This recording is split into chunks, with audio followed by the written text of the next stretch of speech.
University میں میرا پہلا دن تھا اور وہ مجھے شدت بھری نظروں سے دیکھ رہا تھا۔ اس نے مجھ سے بات کرنے کی کوشش کی لیکن میں نے اسے اگنور کر دیا۔ یونیورسٹی میں وہ ہر وقت میرا پیچھا کرنے لگا۔ ایسے ہی 1 سال گزر گیا اور سب کو یہ لگنے لگا کہ ہم دونوں کا آپس میں کوئی چکر چل رہا ہے۔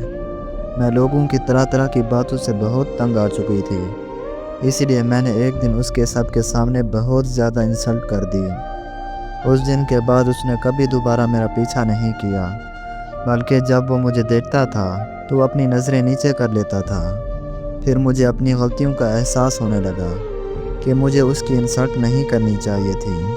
تبھی میں اس سے ملی اور اپنی اس غلطیوں کی میں نے اس سے معافی مانگی اور پھر ہم دونوں بہت اچھے دوست بن گئے۔ اس نے میرا بہت خیال رکھا اور مجھے بہت زیادہ عزت دی۔ وہ وقت بڑا تیزی سے گزرا اور دیکھتے ہی دیکھتے میری پڑھائی بھی پوری ہو گئی۔ پھر جب یونیورسٹی کا آخری دن تھا تو وہ آ کر میرے قدموں میں بیٹھ گیا اور مجھے کہنے لگا کہ میرا یقین جانو، میں تم سے بہت پیار کرتا ہوں اور تم سے نکاح کرنا چاہتا ہوں۔ وہ مجھے روتے ہوئے کہنے لگا کہ اگر تم مجھے نہ ملے تو میں اپنی جان دے دوں گا۔ تب میں نے اسے جا کر بتایا کہ میرا کالج ختم ہونے کے بعد مجھے یونیورسٹی میں پڑھنے کی اجازت ہرگز نہیں تھی، کیونکہ میرے ابو کو لگتا تھا کہ یونیورسٹیوں کا ماحول اچھا نہیں ہوتا۔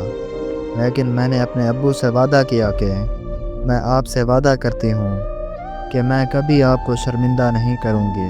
میں یونیورسٹی میں اپنے اور اپنے ابو کی عزت کا خیال رکھوں گی۔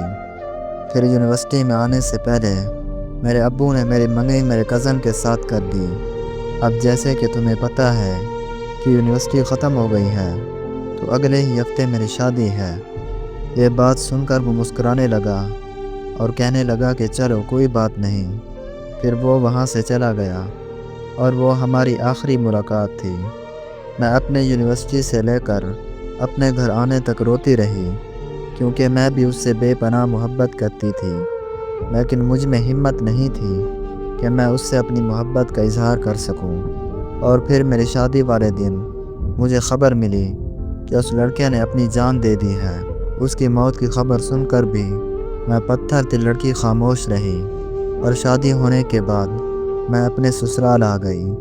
آج مجھے سب بے وفا اور پتھر دل کہتے ہیں، لیکن آج تک میرے اندر کیا چل رہا ہے یہ بات کوئی بھی نہیں جان پایا اور شاید نہ ہی کبھی کوئی سمجھ پائے گا۔